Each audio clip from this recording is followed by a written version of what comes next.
وہ کسی آزمائش کے شکار ہیں۔ اس لیے وہ 2 تاریخ کے اجلاس پہ کوشش کریں گے کہ پہلے تو ان دونوں جماعتوں کو ایک پیج پہ لے آئیں،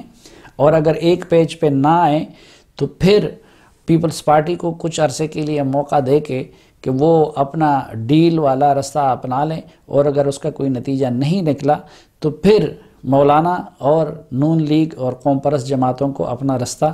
الگ کرنا پڑے گا، اور اس کے لیے بھی وہ ذہنی طور پر تیاری کر رہے ہیں۔ جو دوسرا موضوع ہے کہ 2021 کا سال کیا عمران خان صاحب گزار سکیں گے یا نہیں، تو پہلے تو یہ ساری چیزیں obvious ہیں۔ تمام ماہرین معیشت یہ بتا رہے ہیں کہ 2021 میں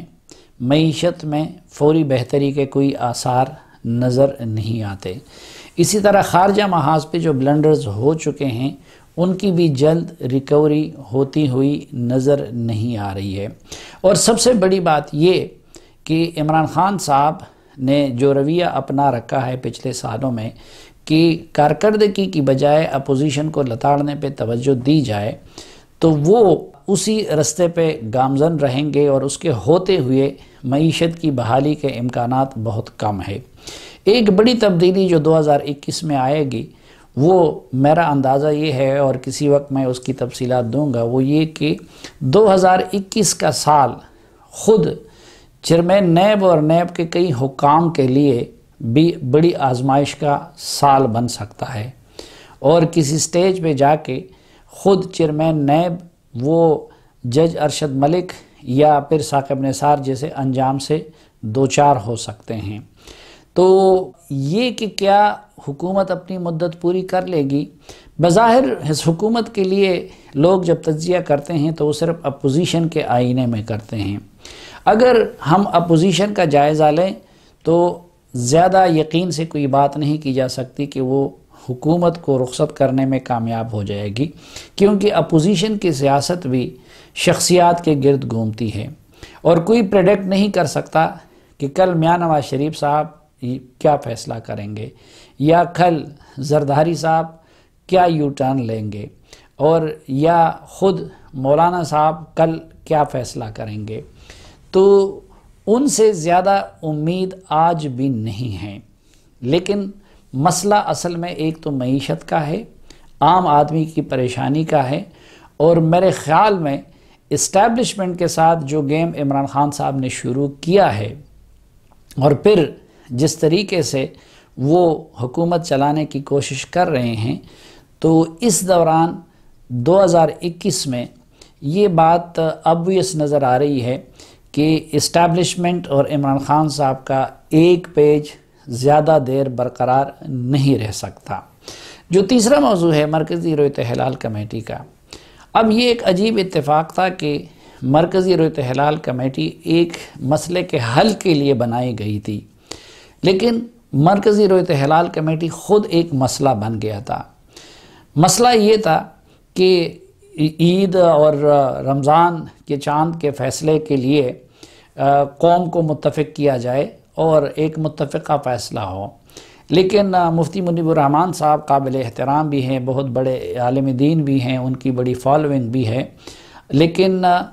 اس دوران وہ کبھی بھی اتفاق رائے پیدا کرنے میں کامیاب نہیں ہو سکے، بلکہ آخری سالوں سے وہ خود سب سے بڑی وجہ نزاع بنے تھے۔ دوسری ایک بڑی انٹرسٹنگ بات یہ تھی کہ ان کا تقرر ایک نوٹیفیکیشن کے ذریعے ہوا تھا، اور یہ تقرر صرف 2 سال کے لیے ہوتا ہے، لیکن مفتی منیب الرحمن صاحب نے اس منصب پہ 23 سال گزار دیے۔ درمیان میں مارشل لائیں بھی آئی، پیپلز پارٹی کی حکومت بھی آئی، نون لیگ کی حکومت بھی آئی، پی ٹی آئی کی حکومت بھی آئی، لیکن مفتی منیب الرحمن صاحب باوجود اس کے کہ ان پہ بہت اعتراضات ہو رہے تھے، لیکن ان کو کوئی نہیں ہٹا سکا تھا۔ میرے خیال میں مجموعی طور پر یہ اس حکومت کا ایک پہلا مثبت فیصلہ ہے کہ انہوں نے مفتی منیب الرحمن صاحب کے بصد احترام کے کہ وہ متنازع تھے تو ان کو ہٹا دیا، اور ان کی جگہ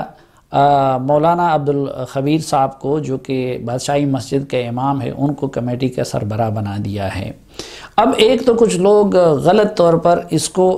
فرقہ وارانہ رنگ دینے کی کوشش کر رہے ہیں، لیکن مجھے اس میں قطعاً وہ رنگ نظر نہیں آتا۔ پہلی بات تو یہ ہے کہ اس وقت جو مذہبی امور کے وزیر ہیں وہ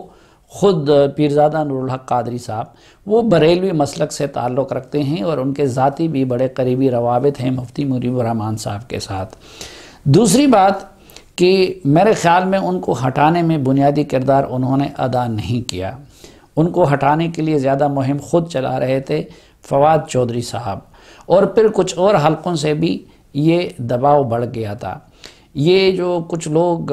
اس کو مسلکی رنگ دے رہے ہیں تو میرے خیال میں وہ انتہائی غلط کر رہے ہیں، اور قطعاً اس کی بنیاد وہ نہیں ہے۔ اگر فواد چودھری صاحب ہیں تو فواد چودھری اس معاملے میں کسی بھی مسلک کے ساتھ نہیں ہے، اور وہ خود ایک لبرل آدمی ہے اور ان کی اپنی ایک سوچ ہے۔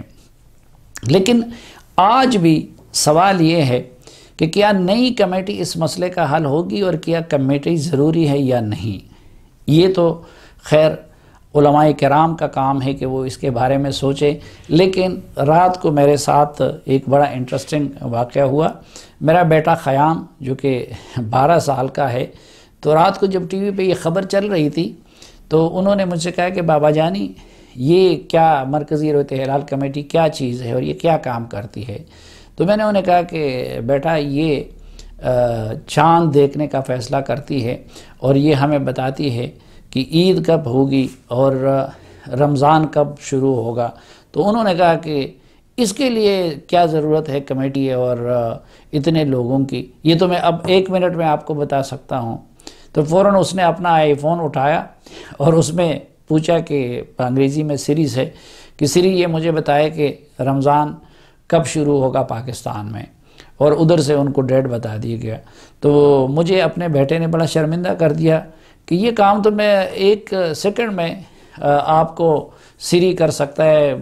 ایپل کا، تو اس کے لیے کمیٹی کی کیا ضرورت تھی؟ اور ظاہری بات ہے کہ میرے پاس اس سوال کا جواب اس لیے نہیں تھا کیونکہ اس طرح بہت ساری چیزیں ہیں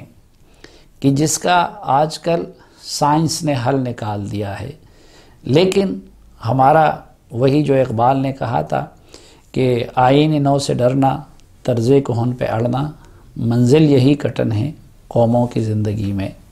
آپ کو ایک بار پھر نیا سال مبارک ہو۔ اللہ کرے کہ آنے والا سال